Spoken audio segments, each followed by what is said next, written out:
Hi, welcome to our channel Good New. In 1999, the United States reported that America would continue to be the single largest determinant of future knowledge, as it did in the 20th century, by implementing yesterday's science fiction technologies such as animal cloning, talking electronic roadmaps, and powerful computers the size of a pack of cigarettes. Rereading that story again, I saw that the elephant in the room was China. China was unimportant in the future envisioned by the prevailing wisdom of the time. By 2010, however, the situation was beginning to alter. China had developed to become a low-cost manufacturing location for international corporations. Today, China's fast ascension to threaten the United States' commanding heights in technology has caught America's attention. According to statistics, China's total scientific and technical capability is presently second in the world, but there is still a significant difference between it and the first, the United States. Furthermore, when compared to Europe and Japan, China's benefits are not clear. How large is the technology gap between China and the United States? In which ways? How long will it take China to catch up to the United States? Please subscribe to our channel and enable the notification bell before we begin today's video. In today's video, we will objectively assess the technical gap between China and the United States, confirm China's progress, tackle China's current issues, and make more proposals for China's technological growth. According to the former CIA director, the key domain for competition with China is in technology.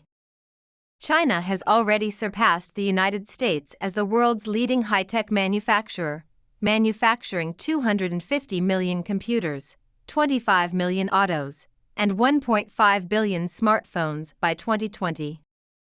Beyond being a manufacturing powerhouse, China has emerged as a significant contender in 21st century core technologies such as artificial intelligence, 5G, quantum information science, semiconductors, biotechnology, and green energy. It has already taken the lead in certain races. In others, according on present trends, it will exceed the United States within the next decade. Eric Schmidt, one of America's most regarded leaders in the advancement and use of technology, who led Google to become one of the world's leading technological corporations, has stated that many Americans still have an antiquated view of China. According to his opinion, unless these trends alter, the United States will be competing with a country that has a larger economy, greater R&D spending, better research, broader deployment of new technologies, and stronger computer infrastructure in the 2030s. Furthermore, Republican former Speaker of the United States House of Representatives Newt Gingrich once released an essay commenting on China and U.S. infrastructure. He claimed that China's development in infrastructure stands in stark contrast to America's stagnation, and the gap is widening. Gingrich expressed alarm about a pattern in which China's infrastructure is fast increasing while the United States is still debating whether to increase infrastructure.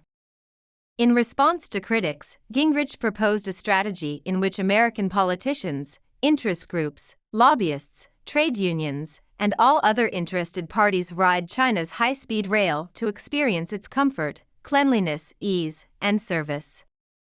Then, in the United States, board the fast train and compare the distance between the two sides. This disparity is substantially bigger than anticipated.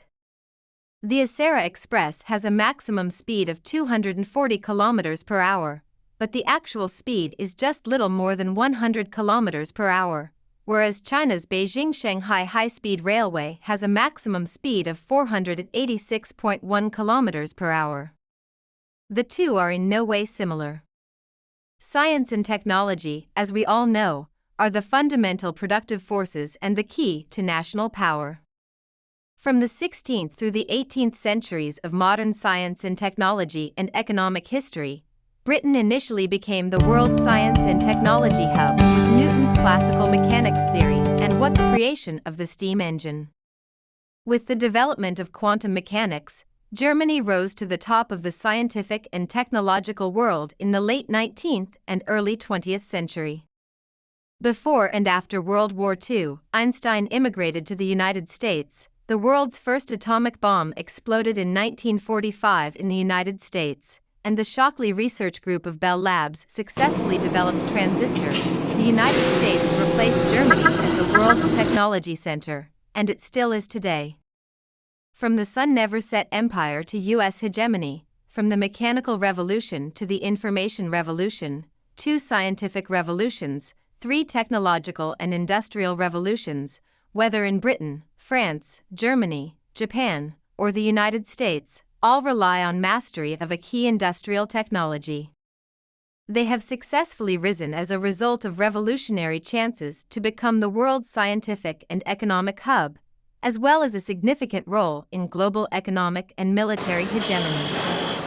How is China faring in terms of technology as a rising star? Let's start with some numbers.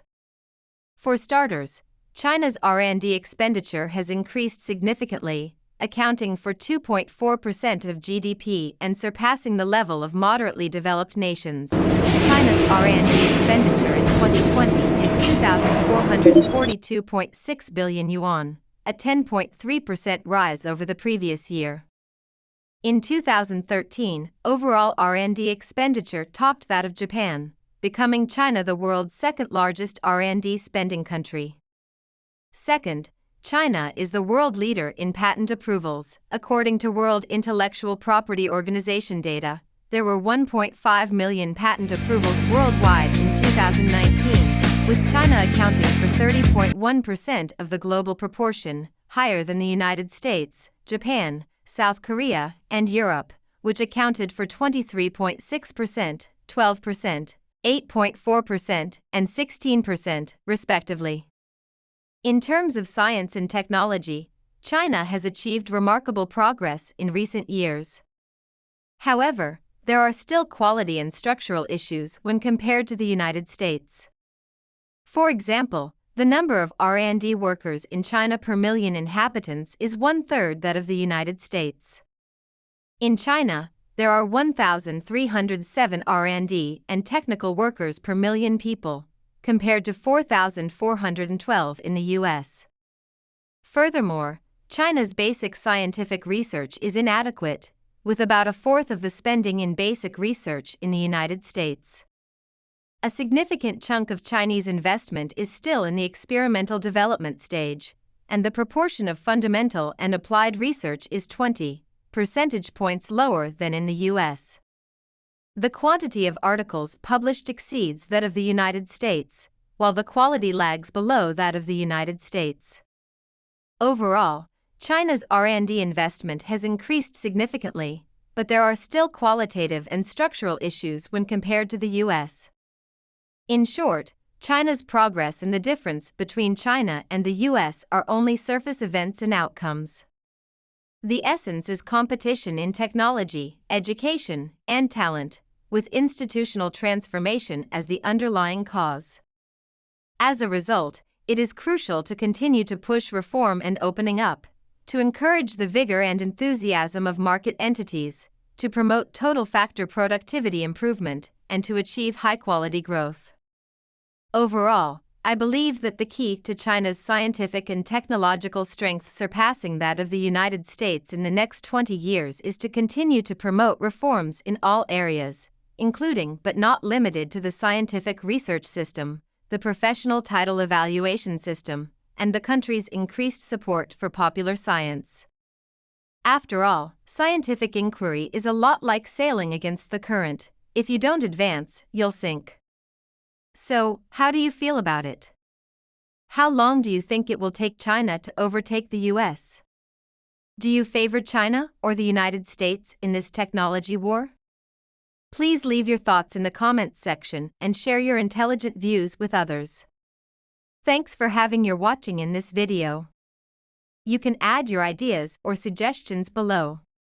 Please keep following our channel and like our videos.